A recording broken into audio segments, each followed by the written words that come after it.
Oh boy. Good old 6:21 in the morning and I'm recording a YouTube video.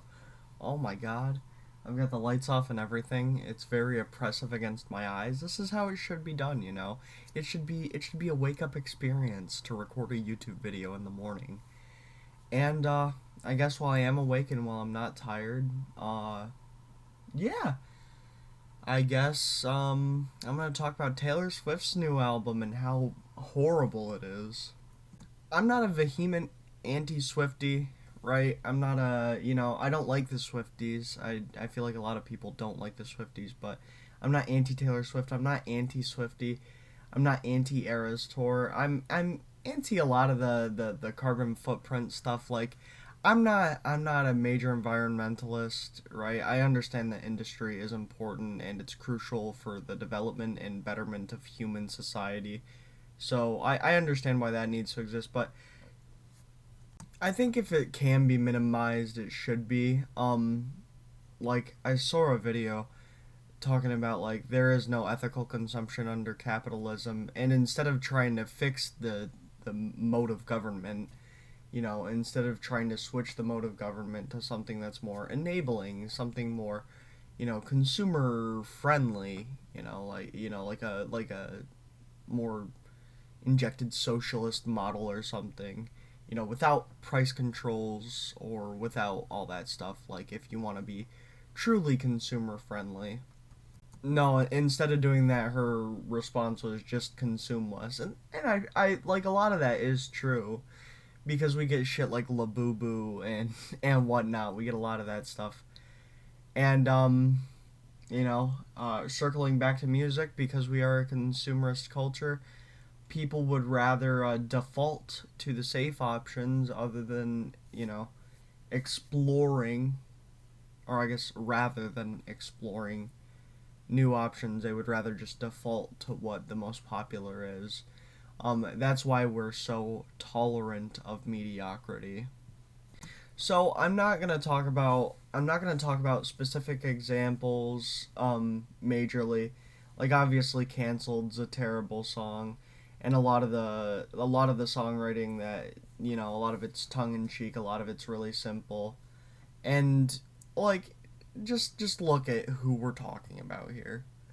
This is the woman that described herself as a tortured poet, writing slop. Like, it's very sloppy. And I was talking to my good friend Q, and we were talking about how Folklore and Evermore, generally had these really well written instrumentals, well written songs, and they were really well put together. And then there's, I think it's the Pond Lake sessions that give these songs, new life. And it's really well put together, really well thought out, and, really meticulously planned. And then you get like the tortured poets department,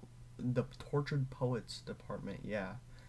Um, where it's just songs for the sake of songs, and songs that, there's not a lot of substance to a lot of the tracks. And, The Life of a Showgirl has the same problem. It's image contortion. It's, Taylor Swift trying to be like a younger version of herself when, you know, you're about to get married. The difference between like Brendan Urie and Taylor Swift is like, look at these turn of life song, you know, there are reflective lyrics in like Too Weird to Live, Too Rare to Die, where, Brendan's talking about, partying and shit like that, living in Vegas and whatnot, right? But a lot of the album is talking about like really serious shit and making like good comparisons, with life and other aspects of life, but also just things that happen in that when you're in that celebrity sphere.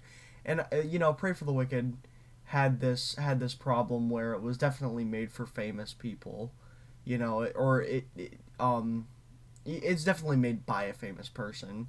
And a lot of the themes, and talking about old fashions and dying in LA. Like, I'll never experience that, I'll never make it to LA. But you know, I can see that value, whereas we don't have that, right? And I know the songs were on "Pray for the Wicked" were written by a bunch of people. I'm not stupid, but you know, we have the most critically acclaimed and the biggest artist of our time, you know, being chalked as this phenomenal songwriter that has this ability nobody else has. And it's like, really? The Charlie XCX diss track, extremely. I've seen people use the word tone deaf. That's a good word to use, or yeah, it's hyphenated, so it is one word. Um, yeah, it's an extremely great phrase to use because I mean, sympathy is a knife. Yeah, Brett was iconic. You know, Brett is iconic. There was Brett Summer. You know, it was kind of like a revitalization of the genre. Brett was a phenomenal album, right? You know, and it's especially phenomenal when you don't try to make it something it's not. Like it's still confided to the genre and her style conventions. Like it didn't it didn't reinvent the wheel in a lot of ways, but it shines just being proficient, a well written apple and or well written apple. I started thinking about the song Apple. It's a well written album. In you know, and you have Apple that's written about you know corruption and shit like that. I think the apple's rotten right to the core from all the things passed down from all the apples fallen before. That's that's pretty well thought out. And Apple is a huge hit because it's catchy as hell. Like I can hear it in my head now. And these new Taylor Swift tracks, like they're well produced, but the production, I feel like the life of a showgirl is a reskinned Midnight's. And something Q brought up was, and I held this opinion too. I don't vocalize it, and he put it a lot more eloquently than me. Taylor Swift is still writing like she's, you know, coming up from Fearless or whatever, or 1989 or whatever, you know. She's still she's writing like she still has shaky ground on the pop sphere and that she's not like a billionaire. When it's like I said, she has a lot of shit going on, you know, in her life to be writing really cool songs about, but she just writes about her ego and writes about you know things that have happened like writing songs about high school and you know love and stuff, and it's like you have so much cooler shit going on. And you know the highest grossing tour of all time, I think, right? What one of the most celebrated tours of all time, and she can't even be arsed to write a fucking song about the Eras tour or write about the experience. It's totally interesting. I think some of the most interesting lines in Adam's song are, you know, Mark Hoppus talking about the tour was over, we'd survived because, you know, it's a lot to put yourself through. And she was constantly busy all the time. That's extremely stressful. You know, that's something that's seriously worth taking into consideration and something that it would be nice to get a glimpse into those, you know, get a glimpse into that life, that sphere, you know, that unique perspective to be on the top and you know not really having anywhere else to go but upwards. Like Imagine Dragons did it with Gold, where they're talking about everything you touch turns to gold and you can't get much higher than the top. Like that's really great songwriting. And I bring up Imagine Dragons, and I compared new Taylor Swift to new Imagine Dragons because the rhyme schemes are the same, the shit they talk about is similar, not the same. It's not well put, it's not well articulated. It's like the effort of still writing a song is there. So work is work is work, right? So she's still doing a job, she's still putting in that effort, but I think we ought to expect more from these musicians that are at the top.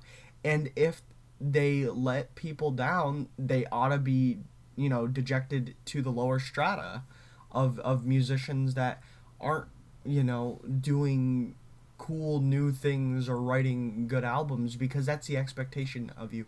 It's your job, right? It's like Sabrina Carpenter's new album. It like a fun performance, but she's gonna stay in the strata of where she's at because it's a very much like Short and Sweet. And the Short and Sweet tour, a lot of fun. Like like Sabrina Carpenter's good. I like Sabrina Carpenter, right? But she needs to innovate if she wants to ever go above where she's at because it's her job, right? And that's it's not necessarily a bad thing to be in the strata because people don't make Sabrina Carpenter something she isn't. But Taylor Swift makes an like she makes an like a very surface level reference to mythology or literature, however which way you want to put it, like classics with Ophelia, and people go crazy over that shit. What? Why? Like, and then Folklore and Evermore, I feel like got swept under the rug. Is probably because it's the pandemic, but at the same time, like the songwriting on Folklore and Evermore, it's so much better, right? And I've said it in the past. I don't know if I've said it on the channel or not, but you're going back to Midnights with Anti-Hero, where it's Taylor Swift doesn't know how to be self-critical. And we've seen musicians in the past really be good, like be really exemplary at taking accountability and being self-conscious and being self-aware, whereas Taylor Swift just doesn't know how to do that. It's such a sheltered little girl mentality, and she doesn't need to do that. She's powerful. She wields so much power, right? I feel like that's what makes a lot of Katy Perry hits great, is because um she's very assertive. She's very assertive in self, and I can't remember the name of the album, but there was this Katy Perry hit that I watched a music video to. It was Bon Appetit, which actually pronounced bon. Or no. The N is the liaison because appetit starts with a vowel. What the fuck am I talking about? Bon Appetit, right? But she's very assertive with her sexual portrayal of herself. That's great, right? And I feel like like Katy Perry, Kesha, who the hell, Lady Gaga, they're very strong and assertive with themselves, and they put themselves forward. And like Halsey and Kesha are very vulnerable, putting themselves out there in their writing. Like Praying was a hit off of, is it, yeah, it's like Rainbow or Rainbows or something like that. It's been some years since I've listened to the album, but the Kesha album, where like she's talking about like really traumatic shit that has happened in the industry, and she goes into that expositive dialogue with her lyrics, but the vulnerability does not make her that sheltered little girl that Taylor Swift goes into being. And I fucking love that, right? Because not only has that narrative been exhausted, Taylor Swift has said pretty much everything she could have said in that sort of dialogue. But at the same time, there's this ripe opportunity. She's picking rotten fruit from a tree that's exhausted, right? It has no more fruit to bear, and there's this perfectly healthy tree next to it that she could pick off of, right? She has so much to be thankful for, and she's just not like she's not writing about the power or the experience of the Eras Tour. She's not writing about success, and even from a negative viewpoint of success, where it's like you're so big that you're crumbling under the weight of your own expectations, because no matter what, anything that she comes out with is not going to satisfy somebody, right? It's like every time there's a new pop record, there's always someone that's gonna be unhappy. People that don't like the genre and they don't like modern music aren't ever going to be happy, and if they are, it's a very rare occasion. Like my friend Jacob, like I loved Hit Me Hard and Soft when it came out, right? The Billie Eilish record, but Jacob just couldn't get into it because it's not his thing. Like it would be dumb for me to expect Jacob to like that album, but at the same time, it's like there were people that didn't like a lot of the experimental production, and the production's like one of the best things about the album, right?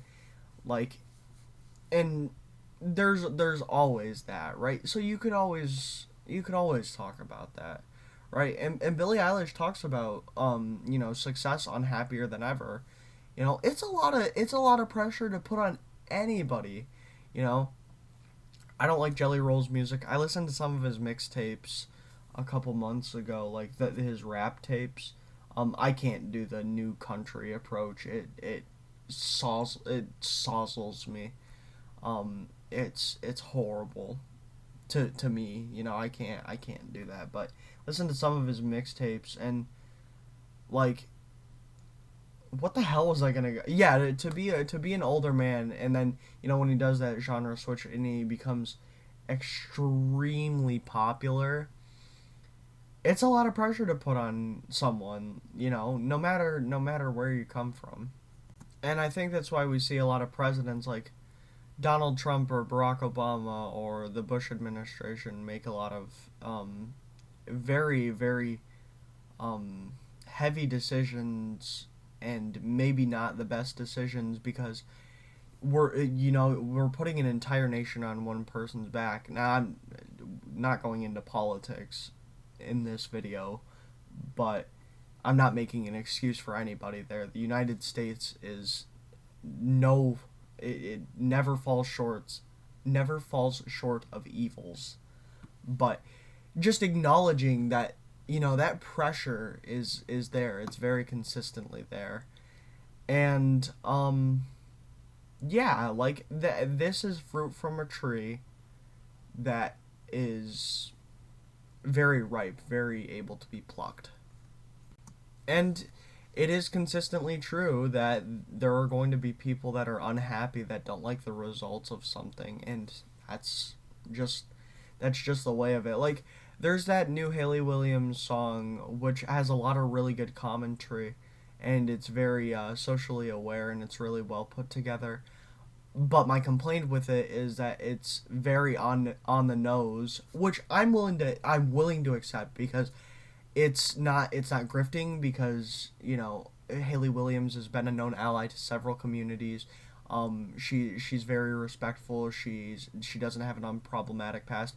Me, I'm an extremely problematic person. So if I were to approach that, like with some sort of questioning, then I'd be a hypocrite.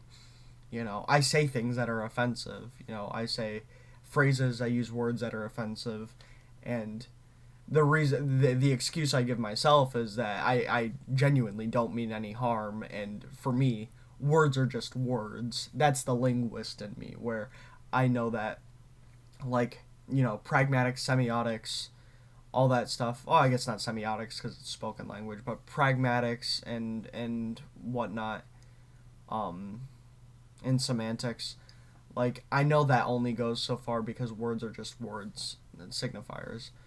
But at the same time, it's like yes, these phrases. When I say the word retard in a video or something, it's offensive to people, right?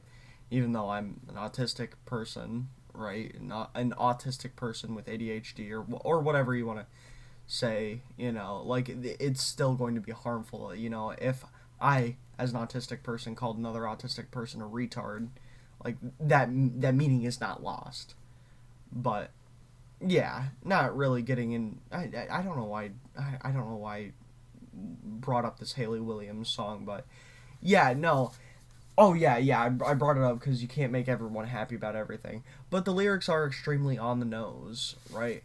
And like obviously that doesn't make it a bad song, but it is something I know every time I listen to it, and that's the problem that musicians particularly have and poets have because they're not writing prose, right? And even if you write prose, it's possible to be too on the nose, right? If you're writing nonfiction, obviously, it's kind of impossible to be too on the nose about your subject. If you're writing about race, you're writing about the transatlantic slave trade. If you're writing something opinionated, or you know something of those sorts, then of course you're going to have something that can be very heavy-handed. But it's like I said, it's kind of impossible to be too on the nose about that. And yeah, so I do have a lot of I commend the effort of writing an album, but this is not a good album. Not a good album at all. The material isn't really worth listening to. Like, listen to Midnights, or listen to Lover, or listen to any new Taylor stuff. Even listen to the Tortured Poets Department, which I have very strong opinions of. They're very strong but complicated. Uh, Strong but complicated opinions about, because on one hand, I love double albums. Like, I really am a big fan of double albums. Melancholy and the Infinite Sadness is my favorite album of all time, and I would talk about the Melancholy and the Infinite Sadness reissue. Just keeping it short. It's not the 2012 one. There's a lot of shit they didn't release that I would have liked them to release, but oh well, right? New album cover's cool. But yeah, no, I love double albums and things like that. So I definitely understand the effort. It's like a Morgan Wallen's double album. Um, Obviously the effort is there. It's very pertinent. And oh, I've mentioned Morgan Wallen and Haley Williams in this video. Isn't that something? They're kind of beefing. Um, which, oh, blimey, I couldn't give a rat's ass about. I couldn't even really give a rat's ass about Taylor Swift and Charlie XCX. I like both of their music. I love Paramore and Haley Williams solo music, obviously, and I'm not a big Morgan Wallen guy, but I like some of his songs, right? I do like some new country stuff. Not as long as it's not like super pop country bullshit. I can't with like the Florida Georgia Line stuff, and ugh. But yeah, no, I couldn't give a rat's ass about the dramas in the music world. It's just, writing a diss track, you have those really really well done, well put together, well thought out diss tracks, like Kendrick Lamar shit on Drake every time. But Kendrick Lamar lost the war because his fan base became insufferable, and Drake is still perusing with high streams, and that's just the way things happen, right? But yeah, no, I couldn't really care. But yeah, so going back to Morgan Wallen's double album, yeah, double albums, they're an extreme task to take on, and they're very hard to replicate. They're very hard to put together, but if you're gonna do it well. And with a double album, any flaw is going to stick out. That's why Melancholy and the Infinite Sadness is not a flawless album, and that's just the truth. Melancholy and the Infinite Sadness is flawed. Every double album is flawed. Pretty much every album in general is flawed, but pretty much every double album, even The Wall, like people are on the meat of The Wall, and people are on the meat of the wall, and it's still flawed. It's a great album, but let's not pretend like the songwriting is nearly as good as Wish You Were Here. So yeah, um, drawing a close to this, it's Taylor Swift new album is pretty much recycled songwriting material, and the new stuff is horrible. I don't know why musicians keep trying to write about getting canceled. It's so fucking corny. Ronnie Radke, good old Ronnie Radke's rant about Buffalo. Shit's hilarious, though. I'll give him that. I like Escape the Fate, and I like, Falling in Reverse, right? But they're that and Eminem is the worst. I used to be a really big Eminem fan. I do like the Marshall Mathers LP, the Slim Shady LP, and the Marshall Mathers LP 2 a lot. And I've got some love for Recovery, Relapse, Eminem Show, and Encore, but not as much, right? But I used to be a really big Eminem fan. Now I understand why people say the things that they do about Eminem, and just how he's fallen to the wayside, and how he never really was as good as people said he was. And the only reason people hold Eminem in such regards is because it's accessible music for, that genre of people, people that don't really understand the machinations of rap music, and they think that, the ghetto lyrics are, a show that they don't have talent, when in reality, it, it it very clearly is, because they're talking about real things that happen in their communities. And a lot of clever wordsmithing, like by Raekwon, by MF Doom, by Tupac, by Eazy-E. A lot of these. Oh, what the hell? Method Man. There's someone else in Wu-Tang that I'm forgetting the name of, that I whatever. And then Mobb Deep, those guys. Mobb Deep's a duo, I think. And those guys are really talented lyricists, but that's their life around them, and it's an inaccessible lifestyle to a lot of people. A lot of people show a lack of an authorial understanding because they can't put themselves in those shoes, and that just shows a discrepancy by the listener. It's not the author's duty or responsibility to write songs that are easy to empathize with, right? Mark Kozelek doesn't do it. I don't live in Ohio. I don't, I've never seen the LA sky sparkle, but because, I'm literate in the way that I can put myself in the authorial shoes, um, you know, I understand and I appreciate songs that have those themes, right? And I don't try to make myself the author. Having an authorial understanding and trying to be the author are two separate things. And from an authorial perspective, if I was Taylor Swift, I would have wrote this album about different things. I would have done a lot of things different. I You girl boss too close to the fucking sun. That's beautiful. That's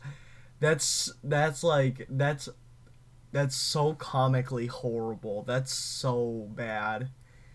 And yeah, that's gonna do it. But or no, that's not gonna do it. If I was Taylor Swift, I would have wrote about a multitude of other things. And yeah, it's like, if I was a linguist as I am right now, because I'm like a I'm a fledgling linguist, right? I'm not fluent in any other language. I still have a lot to learn about linguistics as a field, and how languages are formed and acquired and things like that, comparative linguistics and whatnot. If I was a linguist right now and someone hailed me as the greatest, and I was still like subpar, then it would be more than suitable for me to fall into the lower echelons. Taylor Swift has very consistently shown recently that her songwriting has kind of fallen, right? She's shown her tenacity, but tenacity's great. Tenacity's great. Tenacity's awesome, right? But, it's like Chief Keef releasing a bunch of albums. Tenacity's awesome. And Suicide Boys releasing a lot of albums, but they need to be quality.